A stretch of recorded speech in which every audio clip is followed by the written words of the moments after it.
Praneeth group వారి group park Spanish model triplex Vilas Dundigal Gagillapur. మరిన్ని వివరాలకి ఈ కింద నంబర్ని సంప్రదించండి. నేషనల్ మజ్దూర్ యూనిటీ అసోసియేషన్ రాష్ట్ర ప్రధాన కార్యదర్శి.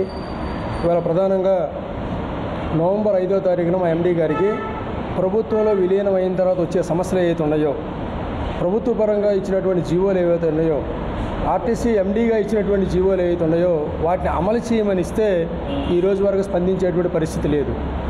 దాని మీద దఫాలుగా కార్మికుల ఆందోళన నుండి ఇవాళ స్పష్టంగా దాదాపు 5 ఉద్యమాలు చేసి ఇవాళ రాష్ట్ర అత్యవసర కార్యవర్గ తీర్మానం మేరకు 13వ తారీఖు, ఈ నెల 13వ తారీఖు 26 జిల్లాల్లో ఉన్నటువంటి జిల్లా అధికారుల కార్యాలయాల ముట్టడి కార్యక్రమానికి నేషనల్ మజ్దూర్ యూనిటీ అసోసియేషన్ పిలుపు ఇవ్వడం జరిగింది. మేము అడిగే డిమాండ్స్ ఎక్కడో కొత్తది, ఈ డిమాండ్ ఇమ్మని అడగటానికి కాదు ఇప్పుడు మేము ఈ ఉద్యమం చేసేది.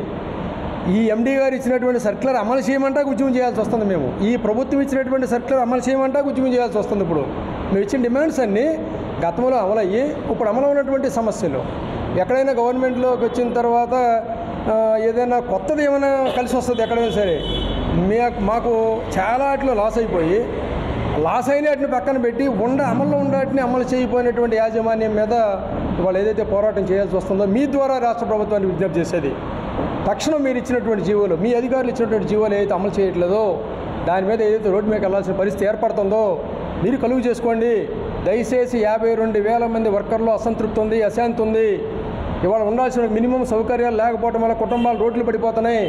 అనేక మంది డ్రైవర్లు స్టీరింగ్ మీదే పడిపోయి హార్ట్ స్ట్రోకులతో టెన్షన్తో చనిపోతున్నారు. అనేక మంది కండక్టర్లు సీట్లో కూర్చొని చనిపోతున్నారు.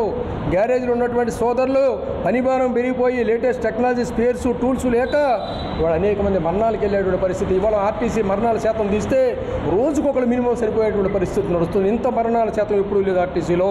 దయచేసి విజ్ఞతతో ఆలోచించండి. మేము ప్రజల్లో ఒక భాగం. మా రాష్ట్ర ముఖ్యమంత్రి గారిని ఫస్ట్ గెలిచినప్పుడు కలిసినప్పుడు ఆయన స్పష్టంగా చెప్పడం జరిగింది, మీకు ఏ సమస్యలు ఉన్నా మేము ఉన్నాం, పరిష్కారం చేస్తామని. మా ఎండీ గారు కూడా చెప్పారు, ముఖ్యమంత్రి గారు రివ్యూ చేసినప్పుడు కార్మికులకు ప్రత్యేకమైన ప్రాధాన్యత ఇవ్వండి అని చెప్పారని స్వయంగా మా ఎండీ గారు చెప్పారు. ప్రత్యేక ప్రాధాన్యత వద్దు, మాకు మీరు ఇచ్చినటువంటి సర్కిల్ అమలు చేయమని అడుగుతుంటే 6 నెలల నుంచి కనీసం పిలిచి మాట్లాడే అధికారులు లేదంటే ఏ రకమైన వ్యవస్థ ఏపీఎస్ఆర్టీసీలో నడుస్తుందో దయచేసి రాష్ట్ర ప్రభుత్వం గమనించాల్సిందిగా మీ అందరూ విజ్ఞప్తి చేస్తున్నాను. ప్రధానంగా 1/19 ఉద్యోగుల క్రమశిక్షణ చర్యలు ఏదైనా కేసు వస్తే ఏముండాలి అని ఎండీ గారు సూచించారు. ఆ డిఎం అమలు చేయనంటాడు, డిబిటీఓ అమలు చేయనంటారు, ఈడీ అమలు చేయనంటారు. స్పందించాల్సిన ఎండీ గారు స్పందించరు. ఎవరితో చెప్పుకోవాలి మేము? దయచేసి ఆలోచించండి. ఇవాళ ఏదైతే కొత్త బస్సులు వస్తున్నాయి మనకేది బ్యాటరీ బస్సు, ఎలక్ట్రికల్ బస్సులు తీసుకుందాం అంటున్నాం.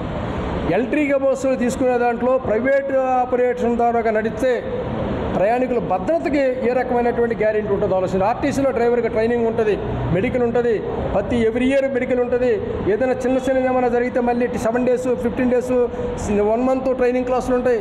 దానివల్ల మోటివేట్ చేసి డ్రైవర్ని ప్రయాణికులకు ఎక్కడ ఏ రకమైన ఇబ్బంది కలగకుండా చూడటం వల్ల ఇవాళ భారతదేశంలోనే అతి తక్కువ ప్రమాదరహిత రాష్ట్రం ఏదైనా ఉందంటే ఓన్లీ ఏపీఎస్ఆర్టీసీ.